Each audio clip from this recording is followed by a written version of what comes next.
E se eu te dissesse que o design da maioria das catedrais do mundo não foram feitos só para rezar, mas sim para mexer com sua mente? Cores específicas, tetos gigantescos e até a direção da luz do sol. Tudo foi friamente planejado pela Igreja Católica com a estratégia psicológica para atrair e converter fiéis. Se prepara, porque depois desse vídeo você nunca mais vai olhar para uma igreja da mesma forma. Então aqui a gente vai ver a essência da arquitetura religiosa, entendendo que ela não é apenas paredes e telhados, mas sim um estudo de comunicação em massa poderoso que usava a estratégia, a psicologia profunda. E para a gente poder entender isso, a gente vai ver os dois lados da moeda, de como eram as pessoas naquela época quando a igreja começou então a sua corrida para poder alcançar mais fiéis e quais os métodos que a igreja usava através da arquitetura para poder alcançar e persuadir esses fiéis. Eu gostaria muito que vocês também tivessem a mente bem aberta para as coisas que eu vou dizer aqui. A minha intenção, a intenção desse vídeo não é dizer enaltecendo ou diminuindo a religião, eu não quero distorcer nada, eu só vou falar sobre o conteúdo através da arquitetura. Igrejas domésticas e catatumbas surgiram por volta ali de 1 a 3 depois de Cristo. E as pessoas naquela época eram 90% delas analfabetas. E a Bíblia era escrita em latim, o que dificultava mais as pessoas entenderem como Deus existia. E a única forma dessas pessoas entenderem a Deus e chegar nessa religião era através dessas igrejas, como elas mostravam isso fisicamente. É preciso entender também como era a vida das pessoas na arquitetura comum do dia a dia delas, não só a arquitetura, mas a vida delas. Elas passavam a maior parte do tempo trabalhando, sujas, curvas olhando para o chão.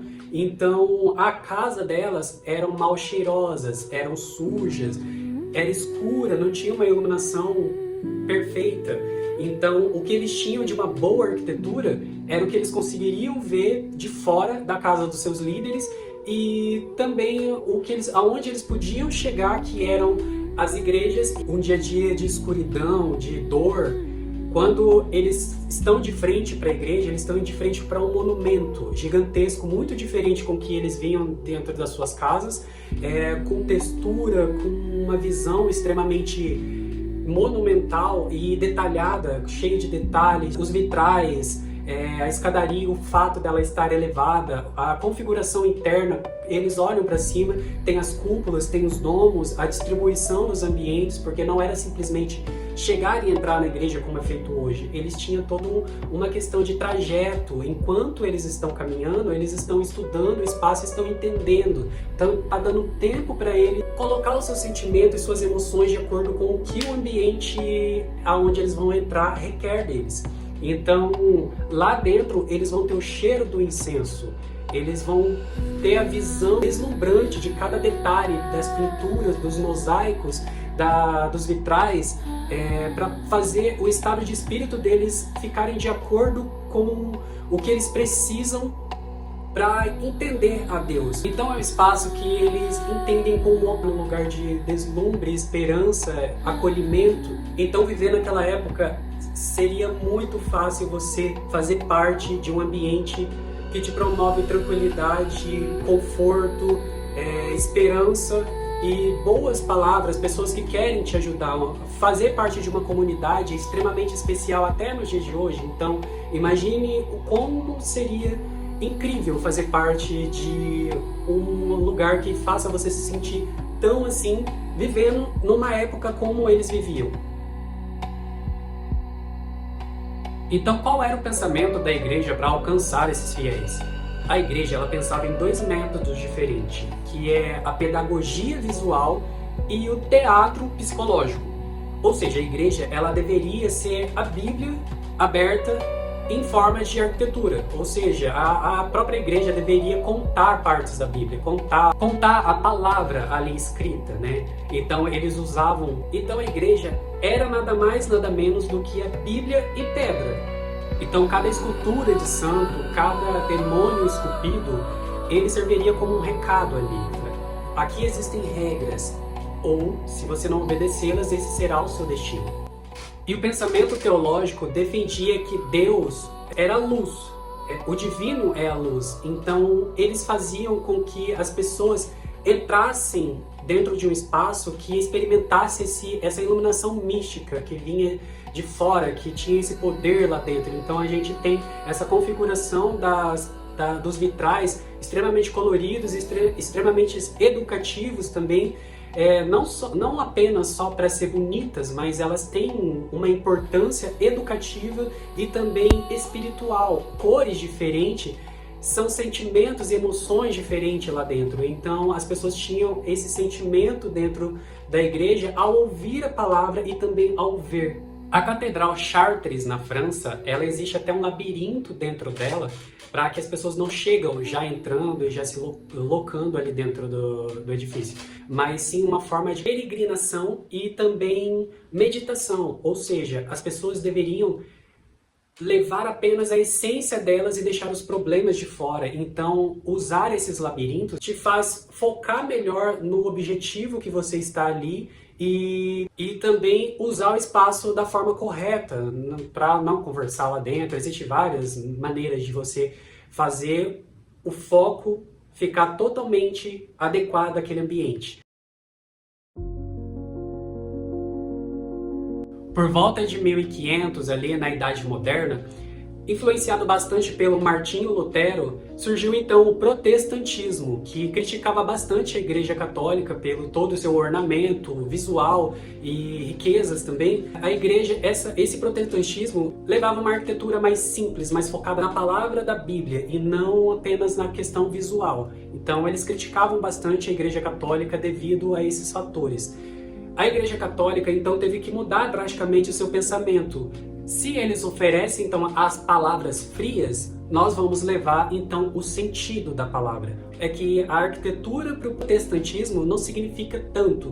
Já a arquitetura católica, elas têm que fazer as pessoas sentirem o espaço, sentirem a importância de visitar esse local. Então, assim, no pensamento arquitetônico, então, nessa idade moderna, a arquitetura ela ganha outras maneiras de influenciar as pessoas, levando não apenas vendo o local como uma Bíblia, como o catolicismo gostava de inserir nas suas igrejas, mas o protestantismo ele foca bastante no formato confortável, visual, mais minimalista e totalmente concentrado ali na palavra. Não quer dizer que está perdendo arquitetonicamente para a Igreja Católica, e sim uma modernização de que a palavra ela tem que ser apenas dentro da Bíblia e não contada fora da Bíblia. Então esse teatro psicológico, essa retórica da persuasão, se o fiel tivesse qualquer dúvida sobre sua fé, ao entrar nesses espaços cheios de ouro, o cheiro, todas as curvas que seria muito difícil de ver dentro das suas casas, provavelmente não teria, só de entrar nesses espaços, esmagaria qualquer dúvida. Então a Igreja Católica, ela usa esses sentidos para poder se firmar ali, até mesmo em cima das protestantes, para que o fiel consiga não só apenas ir para esses espaços para a fé, mas o teatro ele usa ali do que ele está contando para poder fazer o seu pensamento caminhar de acordo com o que a igreja precisa de você. É comum no dia a dia a gente falar que a igreja é um espaço físico, mas na verdade a igreja são todos os fiéis, são a comunidade ali. Não é errado dizer que a igreja é aquele espaço físico, porque ali se acomodam essas pessoas. Então, quando a gente se refere a igrejas, estamos corretos de que aquele é um espaço de comunidade que está associada ao cristão ou a qualquer outro tipo de religião também. São tipos de igreja diferentes, mas a igreja é a comunidade, é a reunião ali de pessoas em conjunto com o único objetivo de adorar ao seu Deus. Então, de acordo com o que eu disse, que a igreja é a comunidade, quais os locais então se acomoda a igreja? A igreja então é acomodada pela capela. São espaços de cultos menores, podendo ser independentes ou estar localizadas dentro de catedrais, basílicas, hospitais e escolas. Já as catedrais possuem uma função específica. São igrejas principais de uma diocese e abrigam as cátedras. a cadeira oficial do bispo.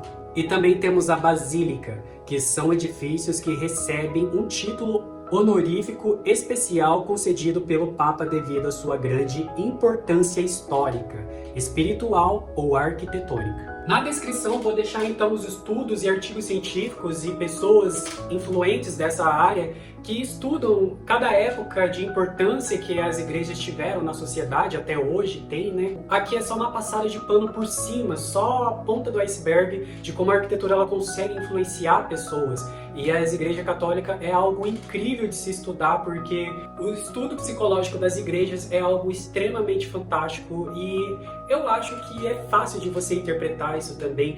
Qual cidade que você já foi e não tem uma igreja icônica que chama atenção e destoa de toda a arquitetura local, te faz ficar olhando por minutos, segundos, horas ali vendo a igreja, porque elas são realmente coisas espetaculares na história da arquitetura.